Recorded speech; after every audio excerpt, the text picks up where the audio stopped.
ஹாய்ங்க. எல்லாரும் எப்படி இருக்கீங்க? நல்லா இருக்கீங்களா? இந்த மூட நம்பிக்கைகள பத்தி நீங்க என்ன நினைக்கிறீங்க? நம்ம ஊர் சைடுகள்லாம் காலங்காலமா ஒரு சில விஷயங்கள அப்படியே ஃபாலோ பண்ணிட்டு வருவாங்க. எதுக்காக இத ஃபாலோ பண்றீங்க அப்படின்னு கேட்டாலும் தெரியாது. என்னோட முன்னோர்கள் வந்து இத ஃபாலோ பண்ணாங்க. அதனால நாங்களும் ஃபாலோ பண்றோம் அப்படின்னு சொல்லுவாங்க. ஒரு சில விஷயங்களுக்கு பின்னாடி சயின்ஸ் இருக்கும். அத கூட அக்செப்ட் பண்ணிக்கலாம். ஆனா சில விஷயங்களுக்கு பின்னாடி ஒண்ணுமே இருக்காது.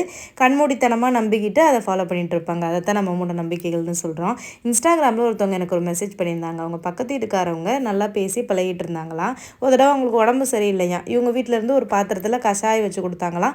உடனே அது சரியாயிருச்சாம். அந்த பாத்திரத்தில் கஷாயம் வச்சு கொடுத்தனால தான் சரியாயிருச்சுன்னு சொல்லிட்டு அந்த பாத்திரம் ரொம்ப ராசியான பாத்திரம்னு சொல்லிட்டு வச்சுக்கிட்டாங்களாம். கொடுக்கவே இல்லையா இவங்ககிட்ட. நல்லா பழகிட்டு இருந்தவங்க திடீர்னு வந்து பேசவே இல்லையா. ஏன் பேசலைன்னு விசாரிச்சு பார்த்ததுல ஒரு ஜோசியக்காரரை போய் பார்த்துருக்காங்க.